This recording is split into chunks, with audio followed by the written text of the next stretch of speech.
ICAI ने recently inter foundation का result declare किया है एंड बहुत ही कम टाइम में, सितंबर में एग्जाम हुई, नवंबर एंडिंग में रिजल्ट भी आ गया, this is very commendable. But आप में से कुछ स्टूडेंट्स होंगे जिनका रिजल्ट डिक्लेयर नहीं हुआ है, और अगर आपका रिजल्ट विथहेल्ड हुआ है तो ये वीडियो आपके लिए है। सबसे पहली बात, आपको डरने की बिल्कुल भी जरूरत नहीं है। इसका एक स्टैंडर्ड प्रोसीजर है जो फॉलो होगा, आपको क्या करना होगा और इसके आगे क्या होने वाला है, सब कुछ डिटेल में इस वीडियो में हम लोग डिस्कस करने वाले हैं, तो वीडियो को एकदम लास्ट तक देखना। तो सबसे पहले हम डिस्कस करते हैं कि क्या रीजंस हो सकते हैं जिसके कारण आपका रिजल्ट जो है विथहेल्ड हुआ। तो आईसीएआई की कुछ चीजें जो है ऑब्जेक्शनेबल होती है। हो सकता है आपने उसमें से कोई चीज की होगी तो आपका रिजल्ट विथहेल्ड हो सकता है, जैसे कि आपने कोई रिलीजियस सिंबल बना दिया होगा पेपर में, या जैसे कि ओम या फिर स्वस्तिक, ऐसे टाइप का कोई भी रिलीजियस सिंबल आपने बनाया होगा, या फिर पेपर स्टार्ट होने से पहले अगर आप कुछ स्टूडेंट्स लिखते हैं ना, ऊपर आपने लिखा होगा ओम नमः शिवाय, श्री गणेशाय नमः, इस टाइप का अगर आपने कुछ भी लिखा होगा तो आईसीएआई उसको बहुत ऑब्जेक्शनेबल मानता है और रिजल्ट आपका विथहेल्ड कर देता है। या कुछ और रीजन हो सकता है, जैसे कि आपने अकाउंट्स के पेपर में आईडीटी का कुछ लिख दिया तो भी आपका रिजल्ट विथहेल्ड हो सकता है। या फिर आपने एग्जामिनर के लिए कोई कमेंट्री लिखी है या कोई नोट आपने लिख के छोड़ा हुआ, एग्जामिनर जो आपको पेपर चेक कर रहा है उसके लिए आपने लिखा है कि let's say please pass me in this exam, please give me more marks, या कुछ भी इस टाइप का जो नोट आपने अगर एग्जामिनर के लिए लिखा है तो भी आपका रिजल्ट विथहेल्ड हो सकता है। या कोई ऐसी चीज की है जो आपको अलाउड नहीं है, फॉर एग्जाम्पल आपके पेपर की जो सप्लीमेंट्री होती है उसमें आपको रोल नंबर लिखना नहीं पड़ता है, उसमें कोई रिक्वायरमेंट नहीं है, आपने अगर उसमें रोल नंबर लिख दिया तो भी आपका रिजल्ट विथहेल्ड हो सकता है। तो इस टाइप की कोई भी चीज आपने की है जो आईसीएआई को ऑब्जेक्शनेबल लगती है तो वो आपका रिजल्ट विथहेल्ड कर सकता है। और अगर आपका रिजल्ट विथहेल्ड हुआ है, डरने की बिल्कुल भी जरूरत नहीं। हम लोग अब स्टेप बाय स्टेप देखेंगे कि क्या आगे प्रोसीजर होने वाला है।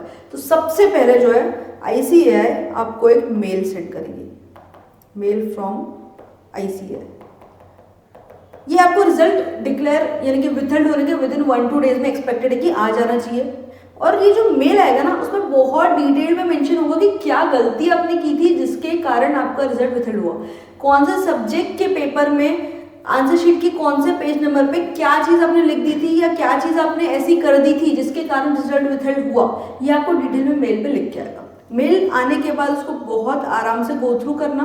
उसके बाद अब आपको क्या करना है, आपको करना है मेल का रिप्लाई। आपको रिप्लाई करना आईसीएआई को। अब ये रिप्लाई मेल में आप ब्रॉडली क्या करोगे, आपको पहले एक्सेप्ट करना है कि हाँ इट वाज माय मिस्टेक, और आपको ये बताना है कि आपने ये जो कुछ भी किया है वो गलती से किया है, इसमें आपका कोई मेलिफाइड इंटेंशन नहीं था। जो भी हुआ मे बी आपने आउट ऑफ स्ट्रेस कर दिया या फिर आपने कुछ प्रेशर में आके लिख दिया, आई डोंट नो, जो भी आपका रीजन होगा आपको वो लिखना है। You have to be very much honest, आपको इसमें कुछ भी गलत नहीं लिखना है, ऑनेस्टली लिखना है जो भी आपका रीजन होगा, और आईसीएआई से आपको फॉरगिवनेस मांगनी है। तो ये इसमें जो है आपको अपना ऑनेस्ट रीजन मेंशन करना है कि क्यों आपने किया। सबसे पहले तो एक्सेप्ट करना है कि हाँ मेरी गलती हुई, ये गलती क्यों, मिस्टेक क्यों हो गई, आपको कोई वेरीफाइड इंटेंशन नहीं था। थर्ड, आपको फॉरगिवनेस मांगना है। You have to tell them कि ये जो गलती हुई ये आप नेक्स्ट टाइम कभी रिपीट नहीं करोगे, और जो हुआ उसके लिए you are seeking forgiveness from the institute and asking them to request to forgive you and to disclose your result. ये चीज आपको इन डिटेल में बहुत अच्छे फॉर्मेट में आपको मेल में रिप्लाई करना है, और ये बहुत इंपॉर्टेंट है क्योंकि आपका आगे का जो कोर्स ऑफ एक्शन होने वाला है ये आपके इससे रिप्लाई पे डिपेंड करेगा। तो रिप्लाई आपको बहुत क्लियरली और बहुत अच्छे से लिखना है। अब ये रिप्लाई आपने कर दिया, आईसीएआई उसको गो थ्रू करेगा, जो भी एग्जामिनेशन कमेटी होगी सारे रिप्लाई को गो थ्रू करेगी अच्छे से। हो सकता है इसमें 2-4 दिन का, मे बी 1 वीक का, 10 डेज का भी टाइम लगे, बट आपको रिप्लाई आएगा, आपको इंस्टीट्यूट से इस मेल का रिप्लाई आएगा।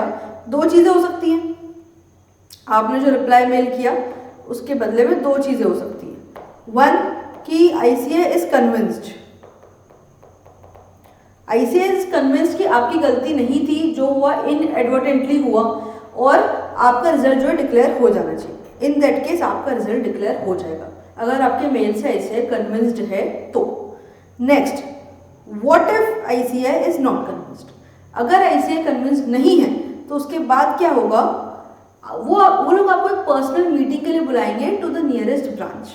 और ये जो मैं आपको प्रोसीजर बता रही हूँ ये पहले जो कुछ स्टूडेंट्स थे हमारे जिनके साथ ये हो चुका है उनके साथ जो प्रोसीजर फॉलो हुआ था मैं वो चीज़ आपको बता रही हूँ, ठीक है। तो जो पुराने स्टूडेंट्स एक्सपीरियंस कर चुके हैं, this is what I am telling you.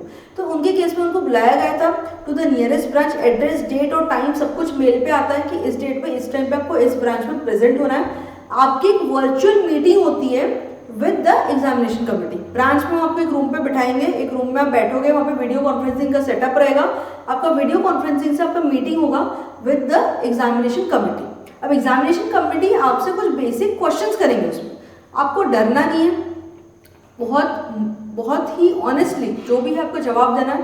वो आपको बहुत बेसिक चीज़ें पूछेंगे, जो आपने किया क्या है, आपने किया है, अगर हाँ तो आपने क्यों किया है, आपका क्या इंटेंशन था, और अब आप आगे अपने ये आगे आप रिपीट नहीं करोगे आगे, इस चीज़ का एश्योरेंस भी आपसे लेना चाहेंगे। तो जो भी आपसे पूछेंगे आप बिना डरे, बिना नर्वस हुए, बहुत ऑनेस्टली आप उसका रिप्लाई करना। बहुत लंबी मीटिंग नहीं होती, छोटी सी मीटिंग होती है, तो डरने की जरूरत नहीं है। All you need to keep in mind कि आपको जो भी ICAI आपसे रिक्वायरमेंट मांग रहा है, जो भी पूछ रहा है या जो भी मेल आ रहा है, उसको आपको कंप्लाई करना है, और ये ज़रूरी है, तभी आपका रिजल्ट डिक्लेयर होगा। तो आपकी यहाँ पे होगी virtual meeting with examination committee. Meeting में आप उनके क्वेश्चंस के आंसर करोगे, और उसके बाद वो कन्विंस है तो वो आपका रिजल्ट जो है डिक्लेयर कर देंगे। लेकिन ये पूरे प्रोसीजर में लगता है टाइम, ऑलमोस्ट 1 मंथ जितना टाइमिंग भी लग सकता है। तो आई सजेस्ट यू कि आपकी जो भी अपकमिंग एग्जाम है, आप उसका प्रिपरेशन जारी रखो, पढ़ना मत छोड़ो, प्रिपरेशन को जारी रखो। हाई चांसेस है कि रिजल्ट आपको डिक्लेयर हो जाएगा। इस टाइप के केसेस में मोस्ट ऑफ द टाइम तो डिक्लेयर हो जाता है, ऐसे आपको नोटिस देके छोड़ देता है कि ये आपको नेक्स्ट टाइम नहीं करना। अगर बहुत ही कुछ ऐसा होगा कि आपने बहुत सीरियसली ये किया है ताकि आप पास हो जाओ, कुछ चीटिंग का आपका इंटेंशन था या कुछ सेटिंग करने का आपका इंटेंशन था, वैसा कुछ रहता तो फिर रिजल्ट डिक्लेयर नहीं होगा। But most of the cases में रिजल्ट डिक्लेयर हो जाता है अगर आपका मेलिफाइड इंटेंशन नहीं था तो आपको पढ़ाई साथ में साथ चालू रखना है, बिकॉज ये ड्यूरेशन काफ़ी लंबा होता है, 1 आध महीना रिजल्ट डिक्लेयर होने में लग सकता है। तो आपको प्रोसीजर जो इससे कंप्लाई करना है, आपको डरना नहीं है, बहुत ऑनेस्ट रहना है और आपकी पढ़ाई जारी रखनी है। That is all. अब विथआउट रिजल्ट से लेके आपको और कोई कंफ्यूजन है या कोई क्वेरी है तो कमेंट में मेंशन कर सकते हो। I will get back to you. All the very best.